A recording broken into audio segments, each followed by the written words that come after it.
여러분들 인사하시면 이제 평안히 주무셨습니까? 라고 하는 인사를 하는 나라가 우리나라이기도 합니다. 그런데 우리나라는 또 다른 것이 있는데 가장 큰 특징은 밥으로 통하는 나라라고 이렇게 또 말할 수 있을 것입니다. 우리는 종종 고마우면 다음에 나중에 밥 한번 먹자라고 이야기를 합니다. 안부를 물을 때에도 밥은 먹고 지내냐라고 물어보시기도 합니다. 아플 때는 어떻게 할까요? 밥은 꼭 챙겨 먹어야 돼라고 말씀을 하십니다. 그리고 최고의 좋은 사람은 어떤 사람이냐면 밥을 잘 사주는 사람입니다. 그래서 우리는 인사하는 것도 식사하셨습니까? 진지 드셨습니까? 라고 하는 그런 인사를 나누는 민족이기도 하는 것입니다. 이렇게 우리 민족은 마치 밥으로 사는 것 같은 그런 민족인 것 같습니다. 그런데 성경은 전혀 다른 차원으로 우리에게 말씀하고 있습니다. 사람이 떡으로만 사는 것이 아니요 여호와의 입에서 나오는 모든 말씀으로 사는 줄을 내가 알게 하려 하심이니라 라고 말씀하고 있습니다. 자, 우리 주님께서도 광야에서 시험을 받으실 때 바로 이 말씀으로 사단을 물리치셨습니다. 그렇다면 우리가 이렇게 질문해 보셔야 될 것입니다. 나는 무엇으로 사는 사람입니까? 이 질문 앞에 여러분 대답해 보셔야 될 것입니다.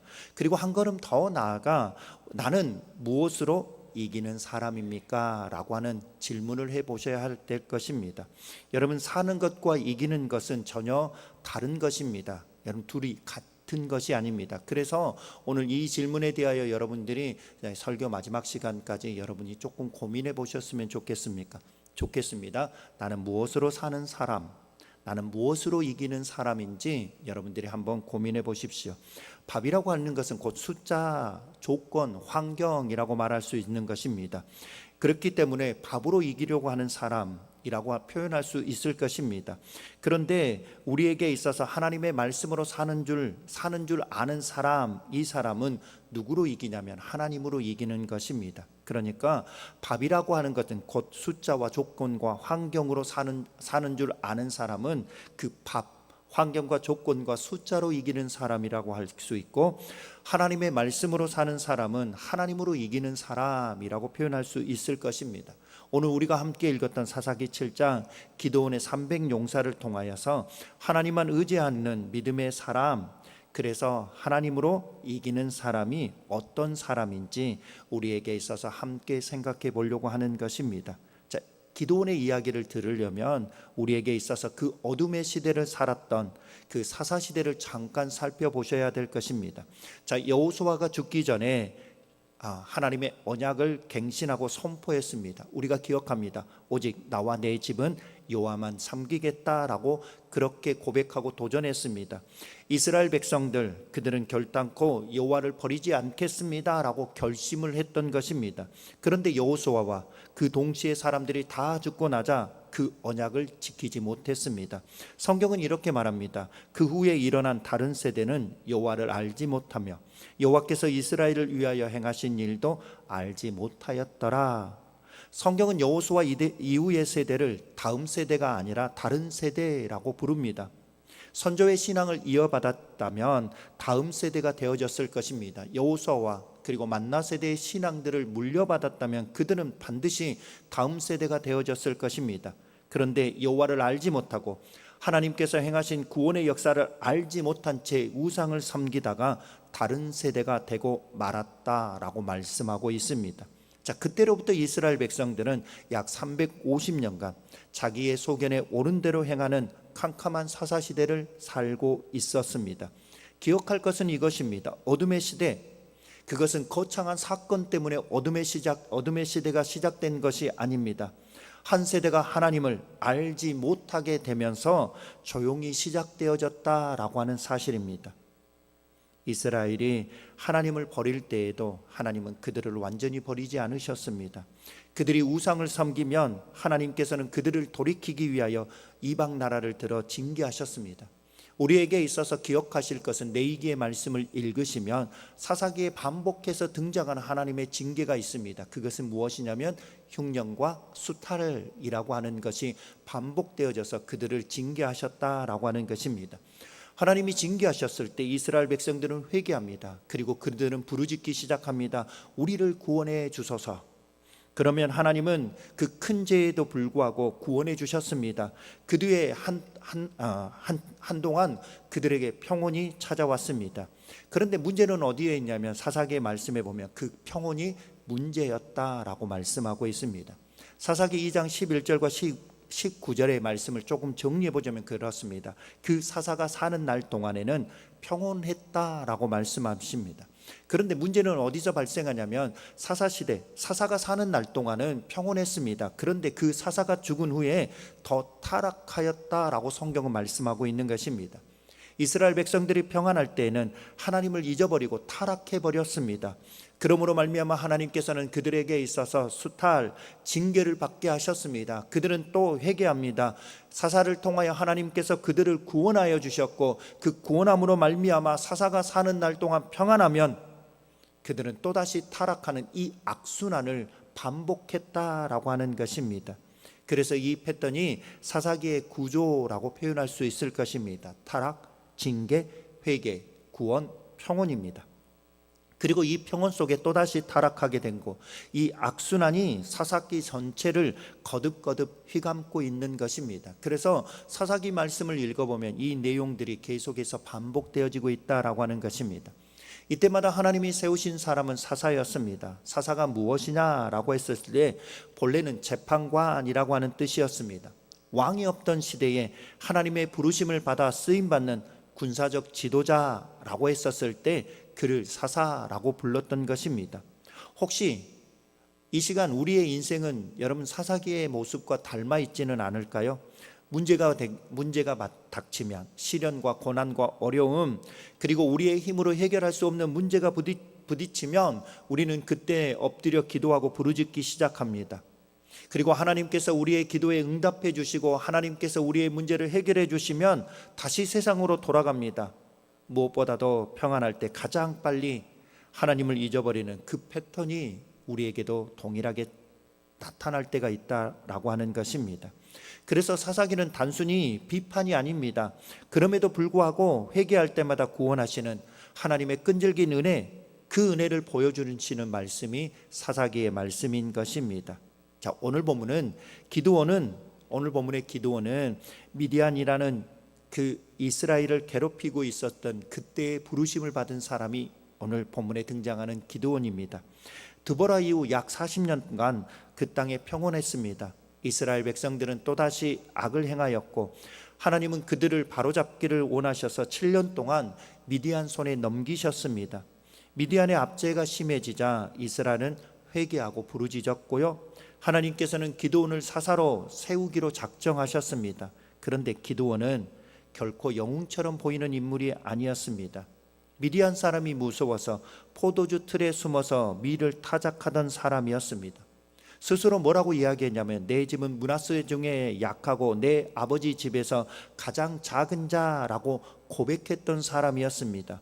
집안으로 보나 신분으로 보나 가장 작은 자, 게다가 소심하기까지 한 사람이었습니다. 하나님은 바로 그런 기드온을 향하여 큰 용사여 여호와께서 너와 함께 계시도다 라고 말씀해 주셨습니다.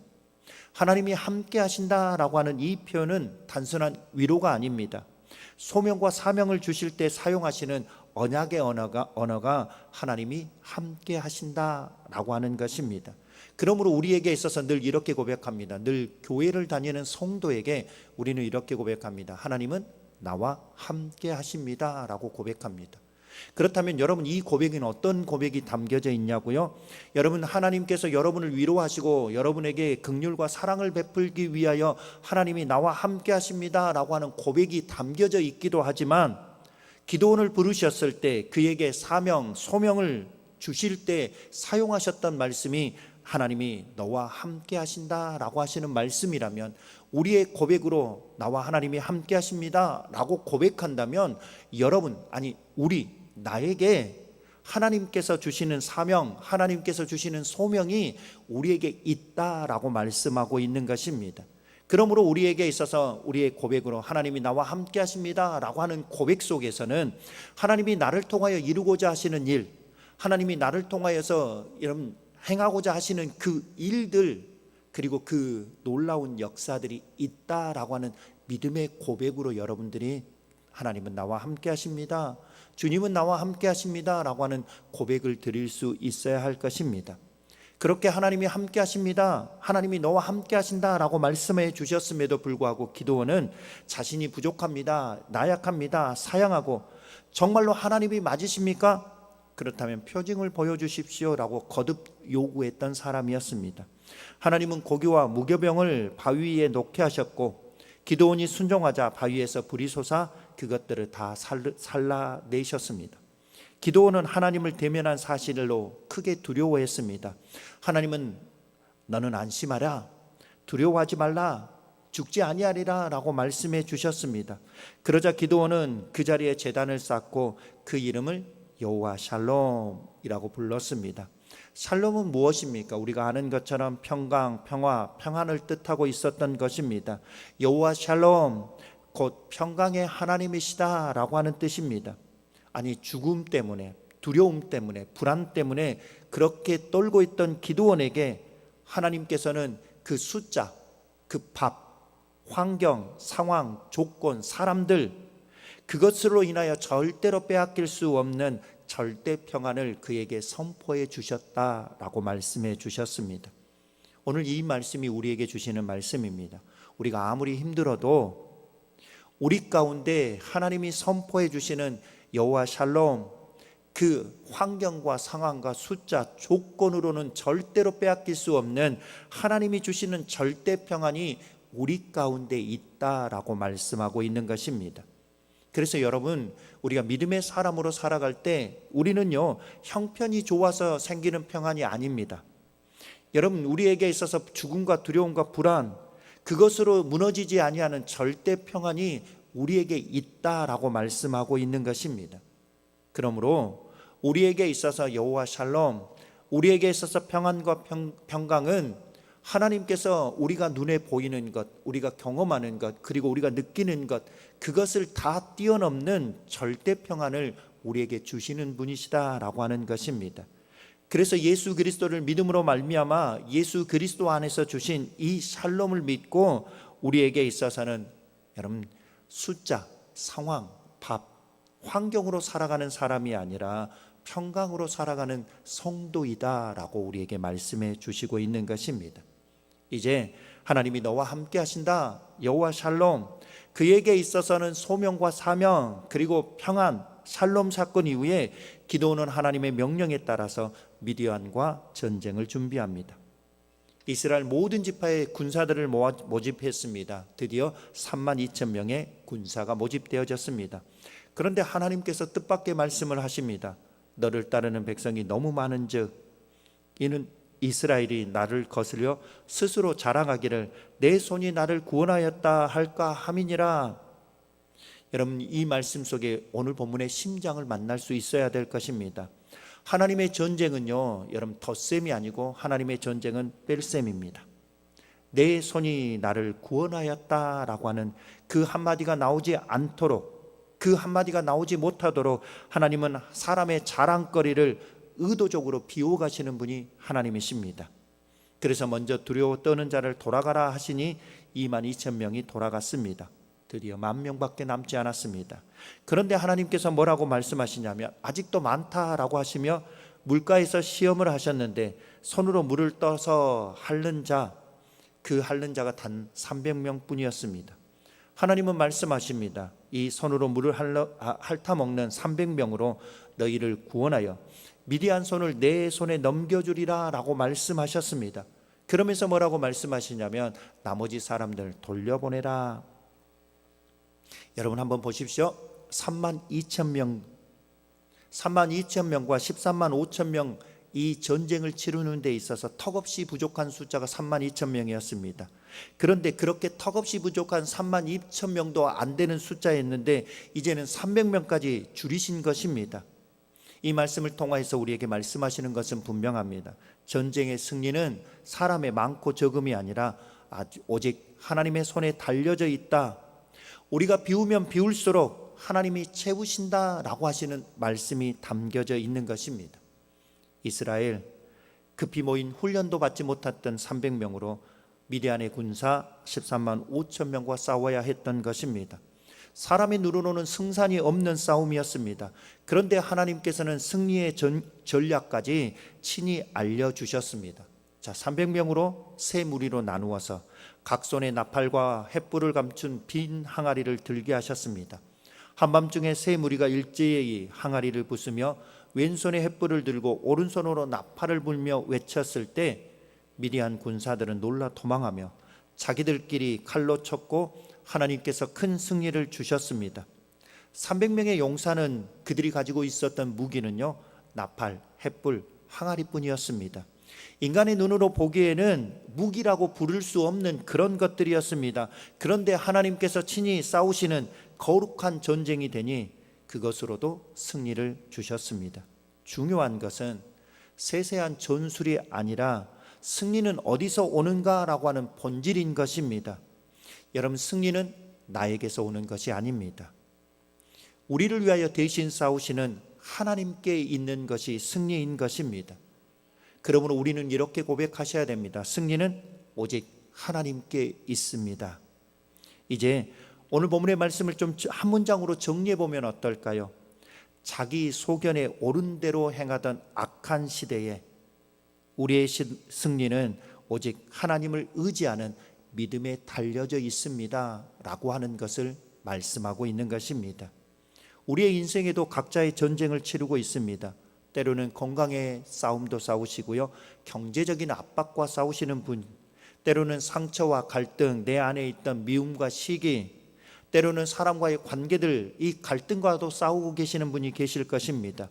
우리는 그 앞에서 뭘 하십니까? 여러분, 숫자를 세기 시작합니다. 조건을 세기 시작합니다. 우리는 늘 무엇을 이야기하냐면 밥, 환경, 조건들로 이야기합니다. 여러분, 내 통장의 잔고는 300인데 문제는 13만 5천 같고요, 내 건강은 300인데 그 질병은 13만 5천 명처럼 느껴질 때가 많습니다. 하나님은 종종 거기서 숫자를 더 줄이시고 계시는 것들을 경험하게 되는 것입니다. 의지했던 사람이 떠나가고, 그리고 내가 의지했던 환경과 조건들이 하나씩 둘씩 사라지는 그런 일들을 경험하게 되는 것입니다. 그래서 우리는 마지막에 주님 한 분밖에 남는 분이 없는 것처럼 여겨지는 그런 상황과 환경에 처할 때도 있다라고 하는 것입니다. 바로 그때 하나님은 이렇게 말씀합니다. 내가 이 300명으로, 내가 이렇게 연약해 보이는, 그렇게 아무것도 없는 것처럼 보는 너로 내가 너를 구원해 주겠다라고 말씀하시는 하나님의 음성이 우리에게 있어서 여러분, 아무것도 없다고 여겨지는 그때에 우리에게 들려질 수 있는 것입니다. 여러분, 우리의 승리는요, 우리의 조건과 숫자가 아니다라고 하는 것을 다시 한번 말씀해 주시고 있는 것입니다. 기드온의 하나님은 어떤 하나님이셨냐고요? 그에게 내가 너와 함께 하겠다라고 하시는 하나님이셨습니다. 여호와 샬롬, 너에게 평강을 주겠다라고 약속하신 분이셨습니다. 그러므로 말미암아 기드온의 하나님이 바로 우리의 하나님이신 것입니다. 그러므로 오늘 우리에게도 기드온처럼 나와 함께 하시는 하나님, 여호와 샬롬, 우리에게 있어서 절대 평안, 절대 평강을 주시는 그 하나님으로 말미암아 우리가 이 땅의 승리자의 삶을 살아가는 하나님의 사람들이 되어져야 할 것입니다. 자, 그렇다면 그 하나님을 의지하며 우리는 어떻게 살아내 드려야 할까요? 그렇게 말씀을 드렸습니다. 하나님이 나와 함께 하십니다 라고 할 때 우리의 사명, 우리의 소명이 있다는 것. 그렇다면 내가 살아나가고 있는 내 삶의 현장에서 나는 어떻게 살아가야 할까요? 그 첫 번째는 뭐라고 말씀하시냐면 비우라라고 말씀하고 있는 것입니다. 여러분, 우리의 믿음의 압력은요, 내 안에 거하시는 성령님, 내 안에 거하시는 우리 주님으로부터 나오기 때문에 그렇습니다. 여러분, 가끔 우리에게 있어서 우리나라가 잠수함의 이야기들을 종종 합니다. 여러분, 깊은 바닷속에 들어가면 수압이라고 하는 것이 있습니다. 그런데 이 수압은 잠수함을 찌그러뜨릴 만큼 강하다고 합니다. 그런데 여러분, 그렇게 잠수함을 찌그러뜨릴 강력한 수압을 가지고 있는 그 바다 한복판, 그 깊은 곳에 여러분, 물고기들이 자유롭게 여러분 유유히 헤엄치는 장면들을 보시게 될 것입니다. 여러분, 바깥의 수압이 얼마나 셉니까? 잠수함을 찌그러뜨릴 만큼 그렇게 강력합니다. 그런데 여러분, 물고기가 어떻게 헤엄칠 수 있을까요? 바깥의 수압보다 물고기 안에 있는 압력이 더 크기 때문에 여러분, 물고기가 찌그러뜨리지 않게 되는 것이다 라고 하는 것입니다. 그런데 그 물고기는 스스로 안간힘을 써서 압력을 짜내서 자신의 안에 수압보다 더 큰 힘, 압력을 만들어낼까요? 아니요. 자기를 비워 바닷물에 온전히 맡겼기 때문에 그 안이 바다와 같은 압력으로 채워지고 있는 것입니다. 그래서 비어 있어도 깨어지지 않는 것이고 찌그러지지 않는 것입니다. 우리의 믿음이 그렇습니다. 오늘 본문이 가르치고 있는 것이 무엇입니까? 너 힘써 더 많은 숫자를 만들어내야 돼. 더 힘써 더 많은 노력들을 해야 돼. 더 힘써 더 좋은 환경을 만들어내야 돼. 그렇게 말씀하시는 분이 아니십니다. 하나님은 기드온의 군대를 비우고 또 비우셨습니다. 오늘 우리의 믿음의 모습도 마찬가지입니다. 여러분, 내가 만들어내는 믿음이라고 여러분 오해하지 마십시오. 여러분, 내가 믿는 믿음으로 말미암아 내가 성숙해지고 결단하고 결심해서 내가 믿음의 좋은 사람이 되어지는 것이 아닙니다. 우리의 믿음은 내 안에 거하시는 여러분 우리 주님으로 말미암아 여러분 나오기 때문에 그렇습니다. 그래서 우리 주님이 말씀하십니다. 너희 안에 계신 이가 세상에 있는 자보다 크심이라. 세상의 압력보다 더 크신 분, 그분이 이미 우리 안에 계신다라고 말씀하고 있는 것입니다. 그러므로 우리의 위기 앞에 우리가 할 일은 여러분, 우리가 크게 결심하고 크게 결단하고 이를 악물고 내가 더 믿음이 좋은 사람처럼, 더 믿음이 센 사람처럼 내게 들어오는 위기와 그리고 문제와 시련과 고난보다 내가 더 큰 사람이다라고 우리 스스로를 부풀리는 것이 아니라 우리의 힘을 빼는 것입니다. 내 자리를 내어드리는 것입니다.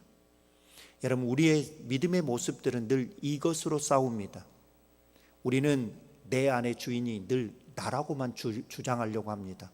그래서 내가 주인이기 때문에 내가 주인이 되어져서 내 힘으로, 그리고 내가 주인이기 때문에 내가 내 것들을 만들어내고 그리고 이길 수 있도록 여러분 끊임없이 내가 주인 노릇하려고 하는 것입니다. 그런데 우리의 믿음은 그 주인의 자리에서 내가 내려오고 우리 주님을 그 주인의 자리로 올려드릴 때 여러분 가장 놀라운 믿음의 역사가 이루어지게 되는 것입니다. 그러므로 우리 여러분 기억하십시오. 여호와 샬롬, 우리에게 있어서 가장 평안하고 가장 위대하고 그리고 우리에게 있어서 환경, 문제, 숫자, 밥에 대하여서 여러분 불안하고 두려워하지 아니하고 그 문제를 이길 수 있는 힘, 그것은 우리 안에 나를 채우는 것이 아니라 하나님으로 채우셔야 할 것입니다. 하나님의 말씀을 붙드셔야 되고 십자가의 복음을 붙드셔야 되고 기도의 자리를 지키시고, 그래서 하나님으로 나를 채울 때 우리의 인생에 여러분 숫자를 내미지 아니하고 나를 비워서 하나님으로 채워가는 하나님의 사람들이 되어져야 할 것입니다. 그럴 때 우리에게 있어서는 나와 함께 하시는 하나님, 여호와 샬롬, 그래서 우리의 문제를 이겨갈 수 있는 그 힘, 그 힘은 내 힘이 아니라, 내가 주인이 아니라 하나님께서 내 안에 가득 채워지고 하나님이 나의 주인 되어졌을 때 우리는 어떠한 수압에도 찌그러뜨려지지 아니하고 깨지지 아니하고 그 수압을 이겨내는, 그래서 그 수압과 시련과 문제 앞에 평온하고 평안함으로 이겨낼 수 있는 하나님의 사람들이 되어질 수 있게 될 것입니다. 그러므로 우리 믿음으로 이 길을 걸어갈 수 있는 하나님의 사람들이 되어져야 할 것입니다. 그러면서 오늘 그렇게만 말씀을 드리고 싶습니다. 우리가 함께 다음 세대들을 꿈꾸고 있는데요, 여러분 다른 세대를 막는 길도 같은 길임을 기억하십시오. 사사기의 암흑기는 신앙이 전수되지 못해서 여호와를 알지 못한 다른 세대가 등장하면서 시작되어졌습니다. 여러분, 우리가 가장 두려워하는 것이 무엇일까요? 우리의 아이들, 우리의 다음 세대가 아니라 다른 세대가 되는 것을 가장 두려워하셔야 할 것입니다. 그렇다면 우리 다음 세대를 어떻게 지켜갈까요? 여러분, 프로그램이라고요? 아닙니다. 우리의 노력이라고요? 물론 우리의 노력도 필요합니다.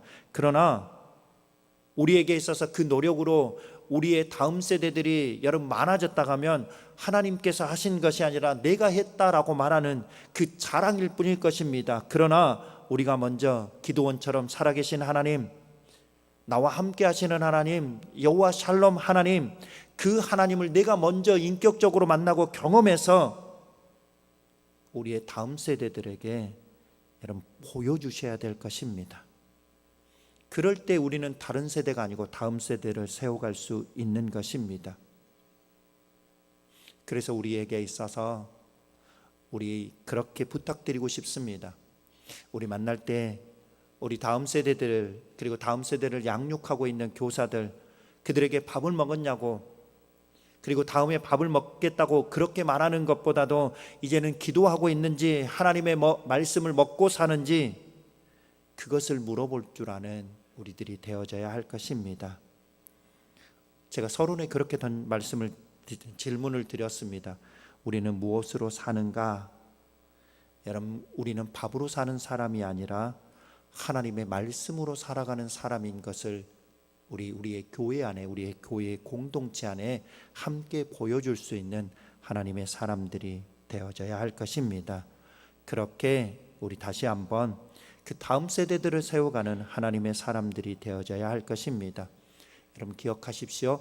사사시대는 하나님을 알지 못하는 다른 세대가 등장하며 시작된 암흑기가 사사시대인 것입니다.